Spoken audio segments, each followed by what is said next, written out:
What is up, Flick Connection? This is Darren, here to help you get more out of movies, and today we're going to talk about the very best Stephen King horror movie adaptations.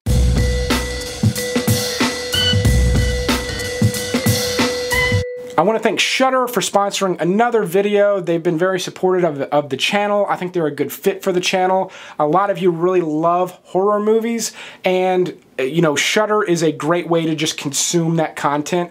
A lot of movies you're not going to see on other streaming services. I'll put a link in the description below where you can get 30 days free. So this list is not going to include movies like Shawshank Redemption, The Green Mile. I'm even excluding Misery because I really don't consider it to be a horror movie, even though it has horror elements. It's more of a thriller suspense.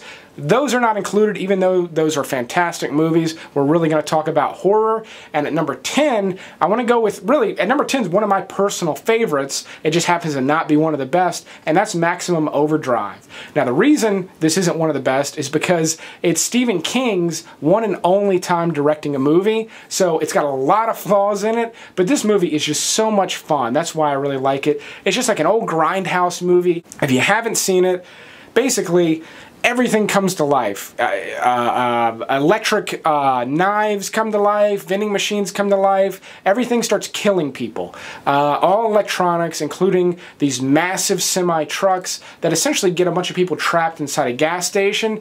And again, this one's just got a really cool vibe. Emilio Estevez is in it. It's kind of a splatter fest.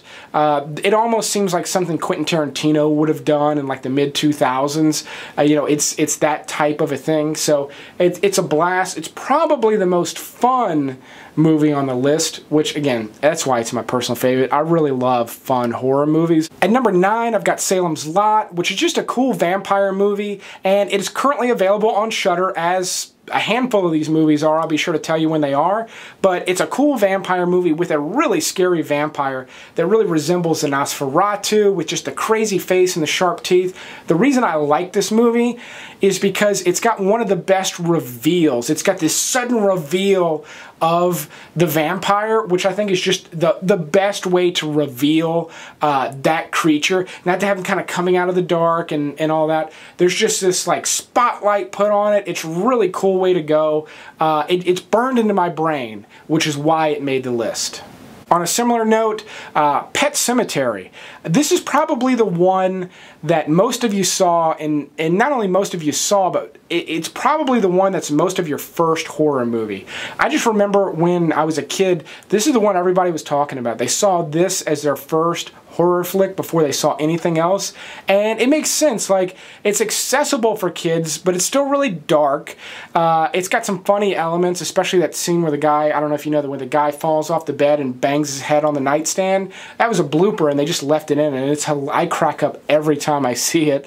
But this is a great little one. It's a good example of Stephen King's writing. He's not afraid to kill kids. He's not afraid to have weird things happen to kids, and this one is proof of that. Number 7, I want to go with an anthology flick, also currently available on Shudder, that a lot of people either have missed or just don't talk about, and that's Cat's Eye. Now, the reason I'm recommending this is because I love anthology movies. Anthology movies are just a great way to give you a couple of short stories. I love the Twilight Zone movie. I love the first 2 VHS movies, and Cat's Eye fits right in there. It's got 3 really great stories. One is about quitting smoking, and it's just bonkers. It's got James Woods in it. One is about a little gremlin that will suck your soul out, which I had no idea until I saw this movie. So when I was in probably, I don't know what grade, when I was like 10, I had a sleepover at a friend's house. Creepy house, everything was dark. This is probably a story for another day. All the lights in the house were always off, and they had like 15 cats. And he told me that the cats would sit on my chest at night and suck my soul out. Terrified me. It's from this movie. I've recently discovered that. I had no idea that was from this movie, so that's another reason it's on the list, but I recommend checking it out if you like the anthology thing. It's a good way to get like a good smattering of Stephen King in one go. Now, for one of the newer ones on the list, I actually want to recommend 1408. Now, this one could have been better had it been rated R, but I still think it's a solid movie that it got its attention when it came out, but it sort of has like faded into obscurity. But it is a solid little Stephen King movie. It's got high production value, which you don't always get with Stephen King movies, and it's creepy, really psychological.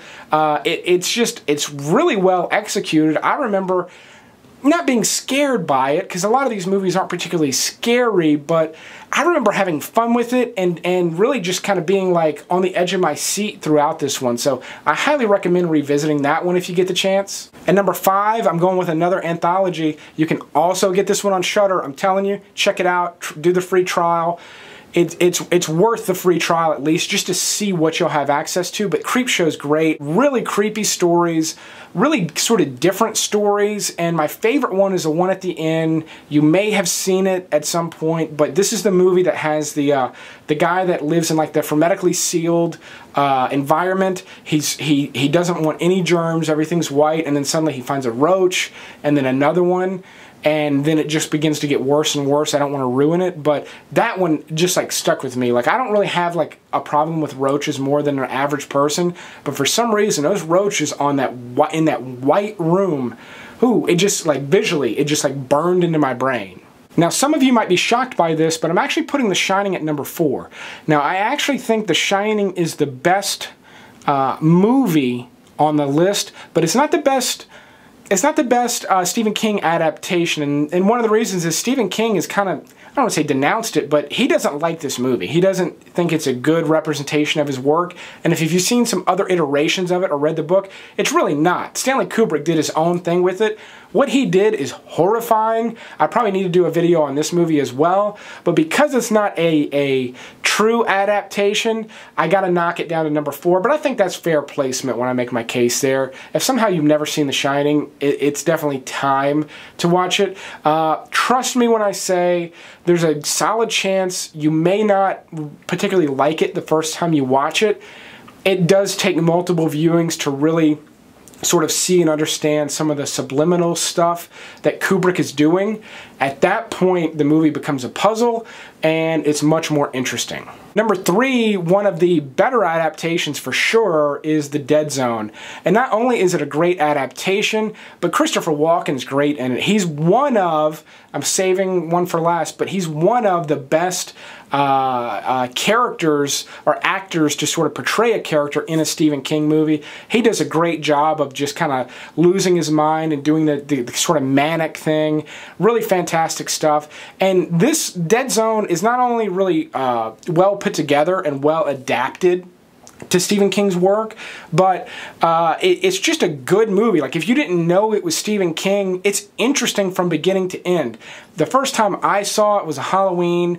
I was a little disappointed because it didn't scare me, but upon revisiting it later, I really, really appreciated it. It was really well done. It was so well done, it actually turned into a series years later. So really fantastic stuff there. If you've never seen The Dead Zone, hunt it down, track it down, watch it. Number 2, one of the most classic Stephen King adaptations is CARRIE. It really does such a good job of touching on so many little pressure points, sort of like the teen angst. It's disturbing, it's memorable, it's got one of the most memorable scenes ever in a movie, and it does a really interesting job, I think, of depicting the terror of supernatural powers. And especially in today's world with Infinity War breaking records, and everyone's all about superheroes now, whereas it was only comic book readers in the past. This one really does look at a different take on supernatural powers and what could happen, not just in the wrong hands, but like in a human's hands, particularly a human that's been poked at and prodded. Now, I know a lot of you are wondering, what's the number 1 pick going to be? Because there's still some things left on the table.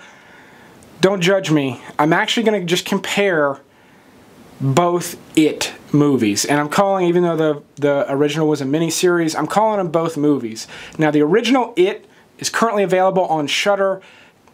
Go back and watch it. Like, if you loved the remake, which I did, I thought it was really well done. The new one is scarier because of new technology and stuff, and it's just new and fresh. But the original one, particularly the first half, is really terrifying. I think Tim Curry really did the superior job of